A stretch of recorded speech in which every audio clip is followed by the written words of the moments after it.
Patriotes avec une victoire inattendue à Saint-Denis-sur-Richelieu. Mais il en sera tout autrement par la suite, car 2 jours après cette victoire, les Patriotes subiront une cuisante défaite à Saint-Charles-sur-le-Richelieu. Dans cet épisode, nous assisterons à une occupation de Saint-Eustache par les Patriotes, aux préparatifs des camps et aux combats engagés entre les troupes britanniques et les résistants, commandés par un jeune médecin plein de fougue, le docteur Jean-Olivier Chénier. Organiser un camp militaire exige le recrutement de soldats, la nomination d'officiers pour les commander, des vivres pour les nourrir, des munitions et des armes pour leur permettre de se battre. Giraud et Chénier avaient une armée à construire. Leur projet se heurta au peu d'enthousiasme montré par la population de Deux-Montagnes en général pour la prise d'armes et à la résistance de personnages influents du comté, parmi lesquels le curé Paquin sera le plus ardent.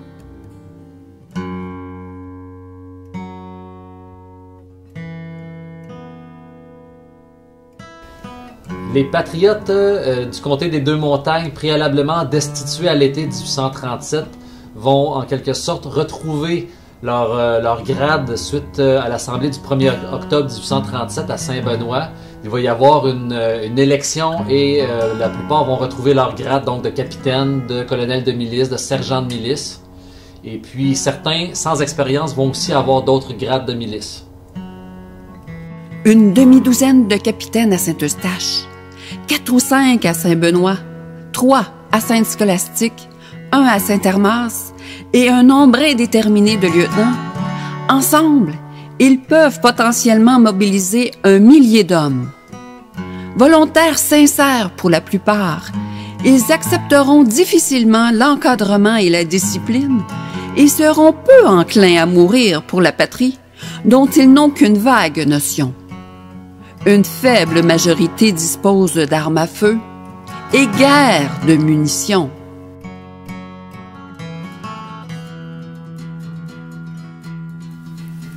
Comme curé de Saint-Benoît, je connaissais bien les chefs patriotes du comté de Deux-Montagnes. Ils vont organiser 2 camps militaires. Un camp à Saint-Eustache, un camp à Saint-Benoît. Puis qu'on pourrait soutenir un siège de plusieurs semaines, voire plusieurs mois. Pauvres nous autres. Et dans le fond, là, le village était défendu par une centaine d'hommes qui avaient creusé quelques tranchées autour du Grand Brûlé. Le pire, moins de la moitié de nos braves avaient des fusils. On était bien mal partis. Le camp de Saint-Benoît jouissait d'une réputation très surfaite, et le camp de Saint-Eustache, improvisé en fin de novembre, n'avait rien d'une forteresse. Il n'avait pas été renforcé par quelque construction que ce fût. Seule une ceinture de sentinelles en assurait la garde tout en surveillant, et ce qu'on appelait tranchées, n'étant en fait que de timides barricades fortuitement construites. Sous les ordres de Giraud et Chénier, le mouvement patriote prend une autre direction, particulièrement au niveau du leadership patriote. À partir du mois de novembre, les vieux chefs semblent perdre le contrôle de la nouvelle République. Scott et Ferré, 2 réformistes de la première heure à Saint-Eustache, s'affichent ouvertement contre la résistance armée prônée par Giraud et Chénier.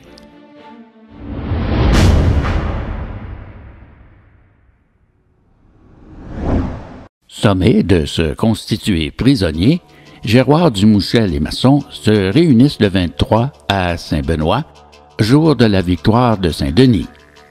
Dumouchel et Masson décident de se défendre, alors que Géroard est prêt à se soumettre.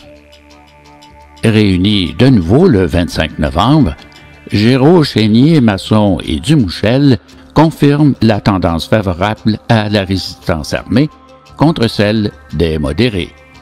Culotté, Armurie Géraud veut marcher sur Montréal, mais un conseil de guerre décide de s'en tenir plutôt à la défensive. Amaury Giraud, le Suisse militant, lui privilégie une offensive sur la ville de Montréal, laissée vacante par les garnisons qui sont dirigées préalablement à Saint-Denis et à Saint-Charles, alors que les principaux leaders locaux, que sont les Dumouchel, Giroir, Chénier, Masson et compagnie, privilégient plutôt de rester sur la défensive ici dans la région.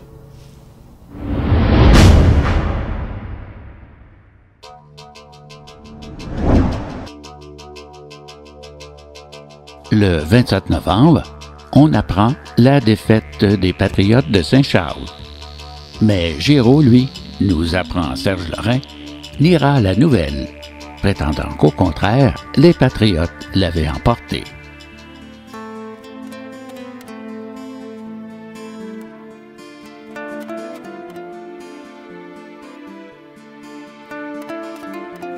Conversation entre l'éditeur et l'auteur du livre, paru en 1838, relatant les événements qui ont eu lieu à l'automne de 1837. Plusieurs historiens s'accordent à dire que ce témoin oculaire serait en fait le vicaire François-Xavier de Sèvres qui secondait à Saint-Eustache le curé Paquin lors de la rébellion. Vous êtes sûr que vous voulez demeurer anonyme, Monsieur de Sèvres? Assurément. Bon, alors, commençons la vérification pour la version finale. Ces faits offrent aussi des preuves frappantes de la conduite noble et généreuse de Sir John Colborne et des soins bienfaisants de son Excellence et de ses délégués pour rétablir la paix. Enfin, ce petit journal jettera de la clarté sur bien des sujets sur lesquels le public n'a pu former que des conjectures et n'a entendu que des bruits vagues. Et l'auteur espère qu'il ne sera pas sans utilité pour ses compatriotes. C'est bien, monsieur l'éditeur. Je poursuis la lecture. C'est au 26 novembre 1837 que l'on peut fixer le commencement de troubles sérieux jusqu'à cette époque. Faut dire qu'il y avait beaucoup d'étrangers de la région qui venaient parlementer au Grand Brûlé. Je vous parle ici des frères Delormier, du docteur Brien, du notaire André Benjamin Papineau, qui était le cousin de Louis-Joseph Papineau, et bien d'autres. Je reviens au 26 novembre, ce jour-là, pendant la grand-messe. Des courriers arrivés en toute hâte de Saint-Scolastique vinrent jeter l'épouvante parmi les constitutionnels de Saint-Eustache, dont plusieurs prirent la fuite à l'instant même et allèrent, bien sûr, se réfugier à Montréal. Devant le danger d'être attaqué de plus en plus imminent, les familles pro-gouvernementales quittent Saint-Eustache pour Montréal, du moins la majorité d'entre elles. Cet exode est massif, puisqu'à la fin de novembre, tous auront quitté, sauf les 83 volontaires de Maximilien Globensky. Dans les derniers jours du mois de novembre, plusieurs familles de sujets loyaux ayant quitté le village, les patriotes en profitent pour utiliser certaines résidences vacantes. Jeudi 30 novembre. Je poursuis. Amaury Giraud et Chénier, accompagnés d'environ 200 hommes, font une expédition à Oka pour y prendre des armes à la compagnie de la baie d'Hudson et chez les Mohawks de la mission. Mais ceux-ci, ayant choisi leur camp, préfèrent les fournir gratuitement aux soldats britanniques.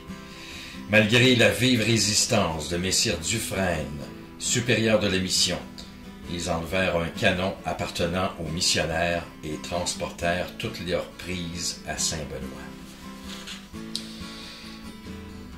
Le vendredi, 1er jour de décembre, devant le nombre croissant de patriotes dans le village de Saint-Eustache, le docteur Chénier se rend au presbytère, accompagné de François Guérin, et il s'empare par la force des clés du couvent, voisin de l'église et nouvellement construit.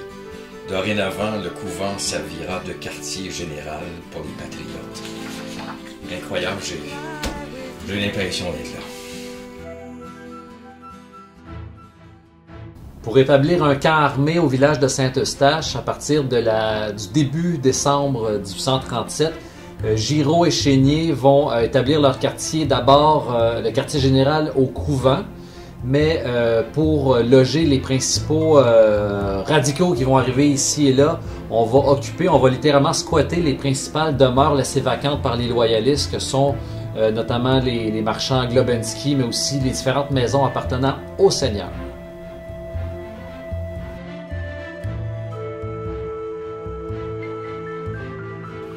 Pendant toute la journée et celle du lendemain, les patriotes s'occupèrent à visiter et à fouiller les maisons du village et des environs, et enlevèrent tout ce qu'ils purent y trouver de munitions, d'armes et de provisions pour nourrir les volontaires du camp.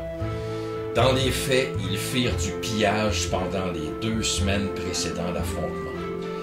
Il y avait environ 60 patriotes qui se trouvaient au camp. M. Scott, accompagné de Emery Ferré, qui était capitaine, encourage les miliciens à se retirer sur leur terre.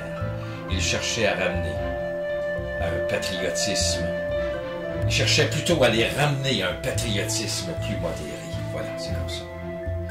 Mais les radicaux, irrités contre lui, parce qu'il avait occasionné des désertions de partisans, le menacèrent de le tuer et emprisonnèrent Ferré au presbytère. Le 2 décembre, une délégation de Sainte-Anne-des-Plaines arrive à Grand-Brûlé avec de mauvaises nouvelles.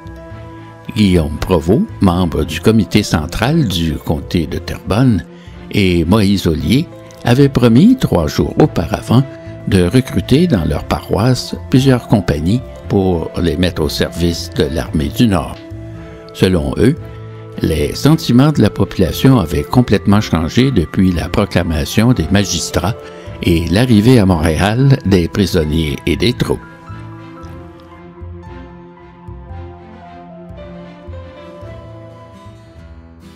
Dimanche 3 décembre.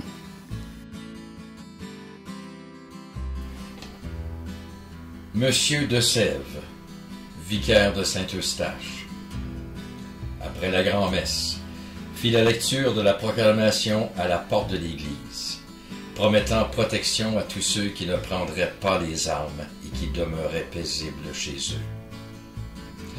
Le député Scott, malgré les menaces qu'on lui avait déjà faites la veille, réitéra sa demande de se retirer paisiblement et d'obéir à un ordre du commandant général, Sir John Colborne, au cours d'une réunion tenue dans le couvent après la grand-messe. Résultat, le camp se vida si bien que le soir, il n'y restait pour le garder qu'un jeune homme de 16 à 17 ans. Le cas du marchand William Henry Scott est quand même intéressant parce que lui, ayant sa tête mise à prix par le gouvernement, voit aussi sa tête mise à prix par les patriotes radicaux parce que durant le mois de décembre 1837, passant d'un radical, il devient plutôt modéré. Donc, il va trouver refuge finalement chez son frère Neil Scott à Sainte-Thérèse.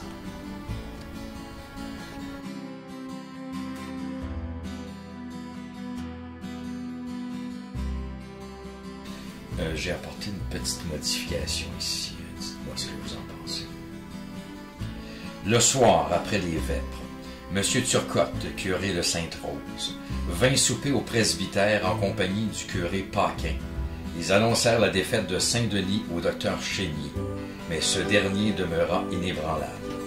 Le docteur Chénier ajouta qu'il était déterminé à mourir, les armes à la main, plutôt que de se rendre. Qu'est-ce qu'il a dit?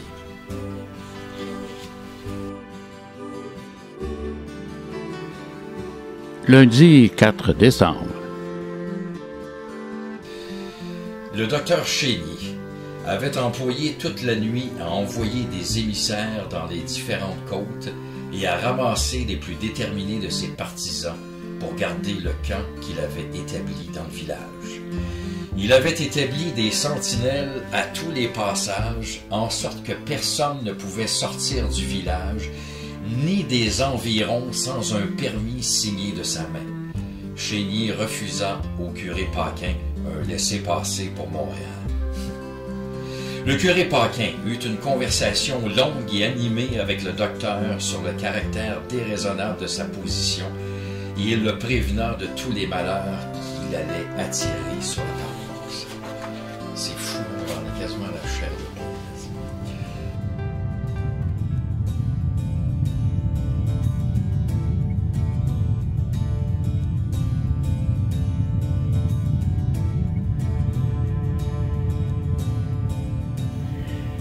La loi martiale fut prononcée dans le district de Montréal, permettant aux autorités britanniques d'arrêter et d'emprisonner sur le champ toute personne soupçonnée de sympathiser avec les patriotes. La justice, celle des tribunaux judiciaires, est suspendue, et c'est l'armée qui assure le maintien de l'ordre au sein de la population. Ce n'est que le 8 décembre que les patriotes apprennent, par James Watt, l'émission des mandats d'arrêt doublés d'offres de récompense. Ces mandats ont pourtant été émis 10 jours auparavant, le 29 novembre. La proclamation du gouverneur décrétant la loi martiale et ordonnant au général Colborne de prendre tous les moyens pour punir les rebelles, par la mort ou autrement, date du 5 décembre. Cette proclamation ne parviendra jamais à Rivière-du-Chêne. Mardi 5 décembre, on annonça que des troupes étaient en marche pour venir attaquer les insurgés à la Rivière-du-Chêne et qu'elles étaient déjà rendues à Saint-Martin. Cette nouvelle sonna l'alarme et ceux qui tenaient le camp au village mirent tout en œuvre pour rassembler des partisans. Il n'y avait alors dans le camp de Saint-Eustache que 60 hommes réunis sur la place devant l'église. Messire Ducharme, curé de Sainte-Thérèse, était en visite au presbytère au moment de l'alarme. Lorsque Giraud arrive à Rivière-du-Chêne le matin du 5 décembre, il trouva seulement 28 hommes en armes et le presbytère déserté par son clergé. Il parut fort irrité que l'on avait permis aux 2 prêtres de quitter le presbytère, et il députa immédiatement 3 de ses gens pour les ramener, leur enjoignant expressément de les tuer s'ils refusaient de revenir. Devant la mauvaise humeur fort compréhensible de son général, le colonel Chénier l'informe qu'il a expédié des messagers et battre le rappel des troupes dans les paroisses de l'arrière-pays. Son abjuration est entendue. Le lendemain, une compagnie de 100 hommes arrive à Saint-Scolastique, puis entre 150 et 200 miliciens de Saint-Jérôme. Des centaines d'autres suivront, et l'effectif de l'armée du Nord atteindra le millier le 13 décembre. Mercredi 6 décembre. Ce jour fut marqué par l'expédition des insurgés qui coupèrent le pont qui se trouve sur la rivière des Mille-Îles, près de Sainte-Rose, et qui appartient à M. Porteus. 25 hommes furent envoyés par Giraud à Sainte-Thérèse pour détruire le pont. Ils réussirent à affaiblir les poutres du pont qui enjambe la rivière des Mille-Îles. D'une façon régulière, à compter du 6 décembre, on retrouve au camp de Saint-Eustache environ 600 patriotes mobilisés. Jeudi 7 décembre. Le vicaire de Sèvres alla seul pour dire la Sainte Messe et rencontra Giraud, plus conciliant, qui invite les prêtres à venir tous les jours au village pour dire la messe et y passer la journée. À Saint-Jérôme, une patrouille se pointe chez Casimir Testard de Montigny, marchand de Saint-Jérôme, et fondé de pouvoir du seigneur Charles-Lambert Dumont, parce qu'il a organisé chez lui une assemblée pour recommander aux habitants de se dissocier des patriotes. Il est conduit de force à Rivière-du-Chêne et incarcéré. Félix Paquin, neveu du curé, lui-même intouchable et assigné à résidence, est mis aux arrêts sur l'ordre de Giraud. Il craint que le neveu donne suite au projet de son oncle et se rende à Montréal pour informer les autorités de la situation dans les Deux-Montagnes. Vendredi 8 décembre. Jour de la conception de la Vierge Marie et fête d'obligation parmi les catholiques. Depuis la veille, il y avait au moins 1500 hommes au village et à chaque instant, il en arrivait de nouveaux de tous côtés. À partir de ce jour-là, les deux prêtres se rendirent régulièrement au village et dirent la messe. Ils passèrent la journée sans être nullement inquiétés et le soir, ils quittaient le village pour se rendre à la ferme de M. Paquin. Samedi 9 décembre. Les insurgés faisaient alors du pillage leur principale occupation.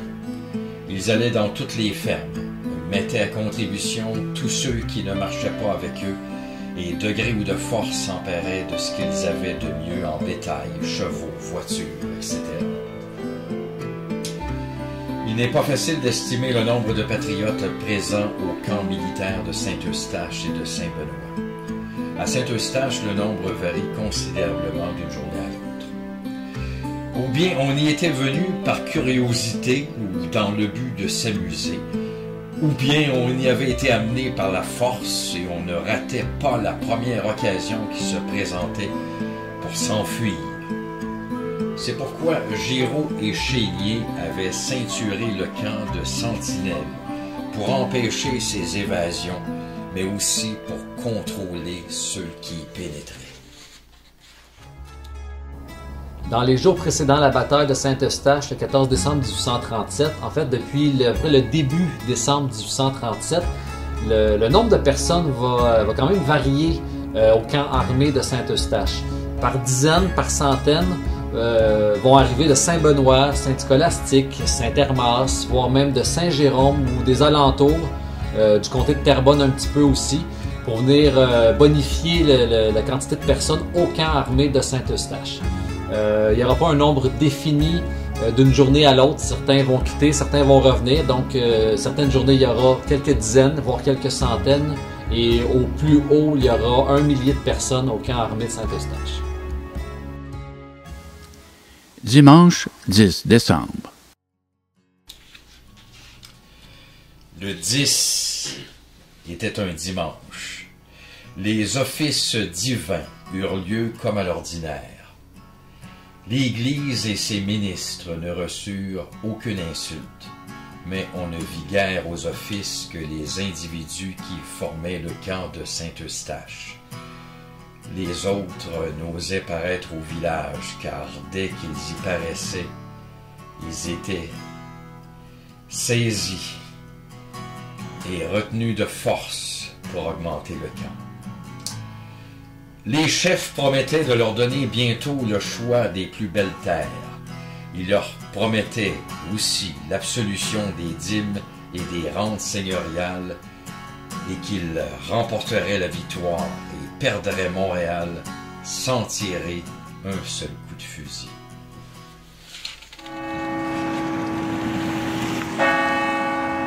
Lundi 11 décembre. L'alarme est donnée à 15 heures pour la seconde fois. Il y avait environ 400 hommes au village depuis que la glace était prise. Tous les jours, des bandes considérables d'entre eux traversaient pour aller à Saint-Martin ou ailleurs se mettre à l'abri de l'attaque sur Saint-Eustache. On avait aperçu de l'autre côté de la rivière des troupes arrivant de Saint-Martin.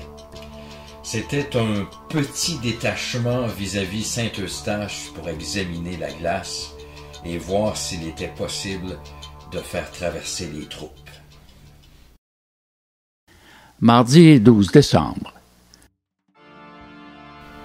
L'abbé Chartier, en visite au presbytère, se montrait pour la première fois à la rivière du Chêne depuis que la rébellion avait éclaté.